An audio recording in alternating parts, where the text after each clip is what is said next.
Hello to everybody watching the long weekend material on the ASPA YouTube channel now.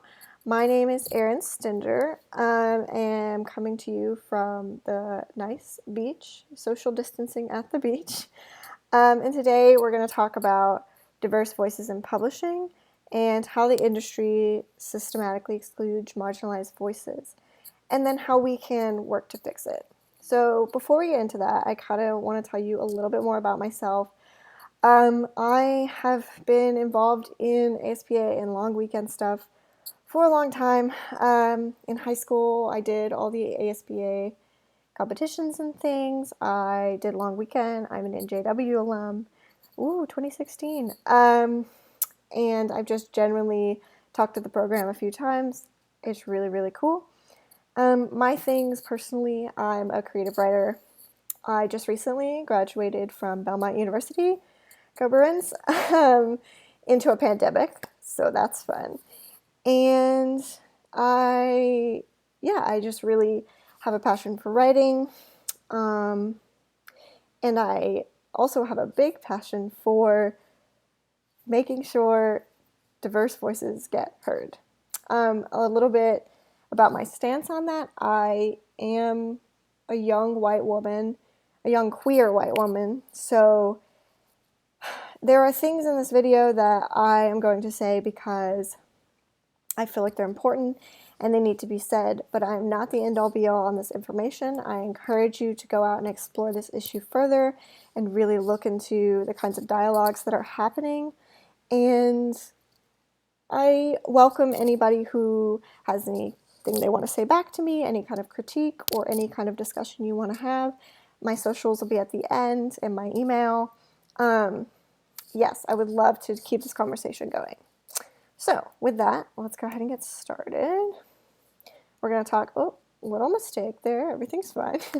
We're going to talk a little bit about the industry, and I wanted to start with this set of tweets from a buyer for, I believe that this person worked for Simon & Schuster, but I found this Twitter thread on Angie Thomas's Twitter. If you're not familiar with Angie Thomas, she is a writer of The Hate U Give, which is a phenomenal novel, and a few other novels that I actually haven't read yet, but I need to. But it's an incredible novel, and it's also a piece of activism, like a piece of writing that you can firmly say, like, this is doing something for America, which is really, really great. So anyway, this person was talking about how they were unable to put in a really good bid for auction. So the way that they kind of shop around books, and Simon & Schuster was looking at buying up The Hate U Give. But Gray was arguing in this Twitter thread that they were unable to really be competitive because an executive decided that, in fact, it's right here, if you look right here, a point of concern for an executive was that Black people don't read and that the YA readership is mostly white girls, and they won't read a book about a Black girl. So we see this thread kind of continues, and I would recommend reading it. You can like pause here or whatever. We see that there's obviously a standard or like a stance in publishing today that has definitely kept, or an idea of what they think the market is, that has definitely kept certain writers from really making it, as they say, or being published or surviving through the publishing process, basically. Another tweet at the end of that Twitter thread was essentially saying, like, the executives argued, well, we already have one Black author, so we've already signed one for the year, so we don't need another one, which I don't even need to speak on that. Obviously, that's bonkers. So we're going to talk a little bit about this book called Literary Publishing in the 21st Century. It is a great read. Shout out to one of my professors for making me buy it, but it is a really good book. And this article in it called Diversity is Not Enough, Race, Power, Publishing is by Daniel Jose Older. And I think this This is published also on BuzzFeed. It was where it was originally, talking too fast, originally published in 2014. So in that article, he notes that the publishing industry actively excludes voices that are not heterosexual narratives featuring white characters. That article also argues a lot about the ways in which the publishing industry is not looking for diverse voices. In this quote, he says, often as writers of color, to portray our stories in all their vibrant authenticity, all their difficult truth means we're not writing for editors and agents, we're writing past them. Because of who we are and what we've lived, our stories often contain implicit critiques of white supremacy, critiques that we know stand little chance of surviving the gauntlet of the majority white publishing industry.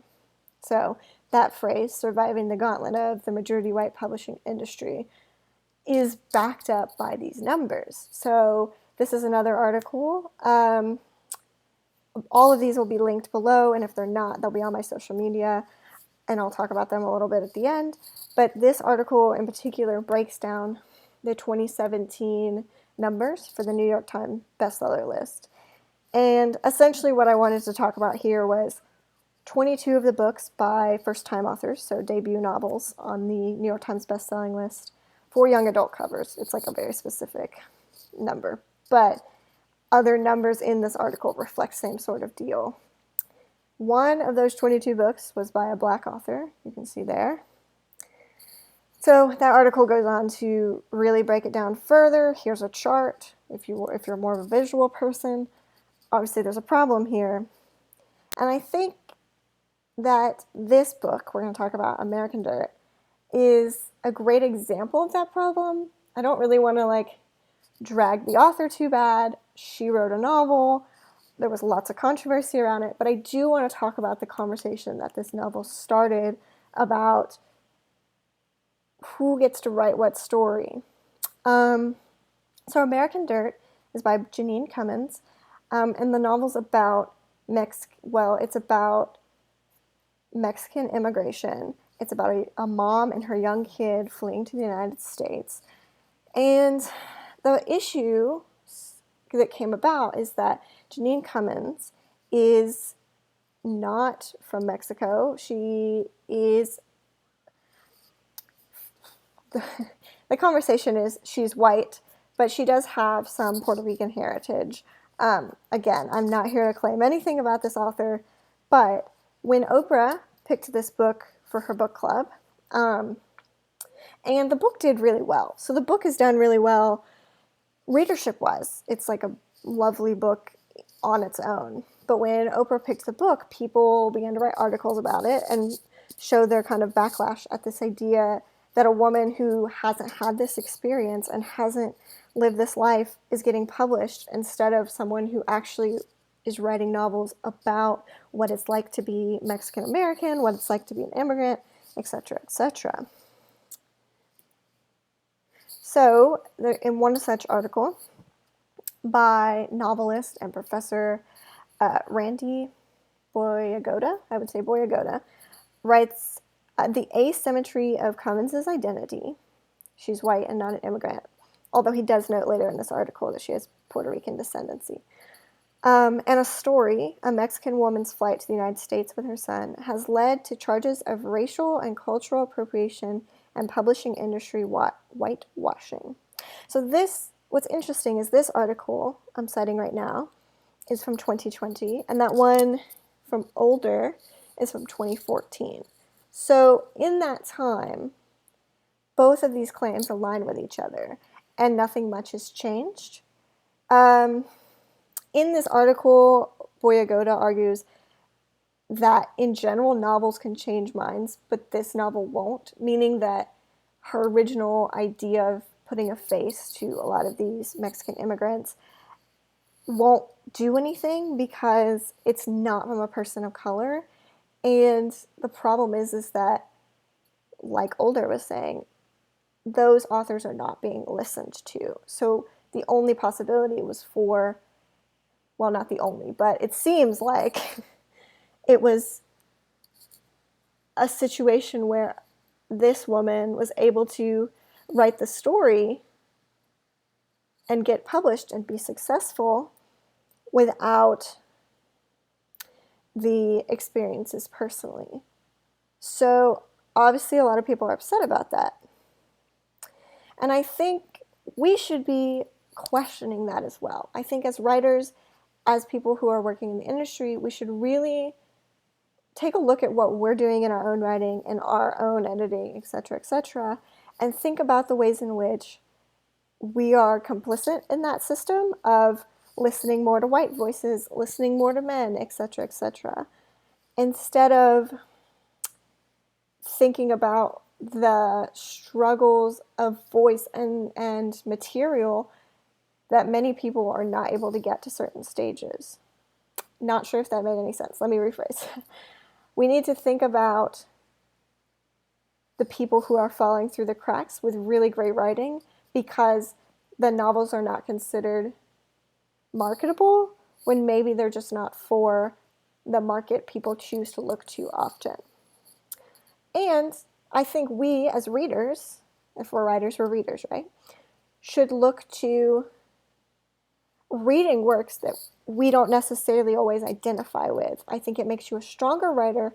I firmly believe that.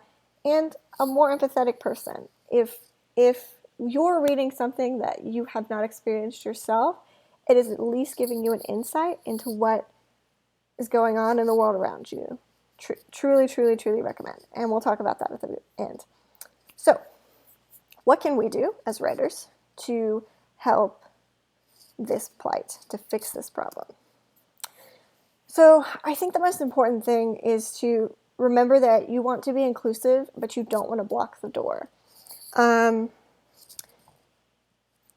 Again, bringing up Angie Thomas, who wrote The Hate U Give, she wrote this experience about a young black girl facing police brutality. If I wrote that book, it would not have the same impact because I've never been a young black girl, right? If I wrote a book, same way, vice versa, I guess. If I wrote a book about a young queer girl growing up in the South, that is obviously more in my wheelhouse because these are experiences that I've had myself. But there is an important job that I would have as that writer to make sure I included maybe a trans black character or somebody else that the character that I'm writing a story about her being queer in the South engages with and works with to really start that conversation about intersectionalism, to note that these are things that kind of go hand in hand, to make sure the reader understands that I'm aware that this is not a secular issue, and help the reader understand that it's not a secular issue. I also feel like you should always ask yourself, am I the one that should be telling this story? And how am I helping someone who should be telling the story? Consciously thinking about your characters, making sure you're not falling into stereotypes. That's a big thing. Like, you don't want the gay best friend. You don't want the black best friend. Like, you can have those characters that fill in that space, but just avoid just putting them there and having their personality trait be gay or black or Hispanic or Asian. Like, there's more to that character because they're a person, and you wouldn't say that that is somebody's specific personality trait anyway, as a real person. And it will strengthen your writing, truly. I think another thing to remember is, like, you have the right to write anything in the world, but you should write about... If I was writing a story about, monsters or something, and I had a gay character in it, and I wasn't queer, then the story's not about being gay. Your character's just gay. But if you're writing a story about a coming-of-age queer story, and you've never experienced that yourself, think about the other writers who are getting shut out because you're doing that. A good example of this done successfully is Rick Riordan's Magnus Chase book, which has a gender fluid character in it, but it's not about that character being gender fluid at all. It's actually about a lot of crazy stuff going on. So the book really is about something else besides queerness, but it incorporates it because it's a part of everyday life. It's the same for any kind of minority. You want to include them because they're just a part of life, but you want to make sure that you're not boxing them in, stereotyping, etc., etc. I hope that made sense. I don't think there's anything else I would like to say. I would say be nice to each other, be kind, think about what you're reading, what you're consuming, and who it's written by. On that note, I would like to note out some writers that I feel would be really good if you're looking for something to read right now. Tiana Clark is a phenomenal poet. If you don't do anything else, I would say go to my Twitter or in the link below this video, read this poem, 800 Days Libation. It's beautiful. Any of these other writers are phenomenal.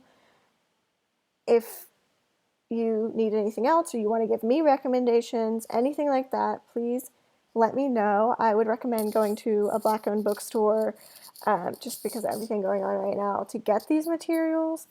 Yeah, so here's the rest of my information. Please hit me up on Twitter, send me an email. Yes, thank you so much for watching. Oh, the battery's gonna die. Thank you so much for watching, and I hope you have a good day.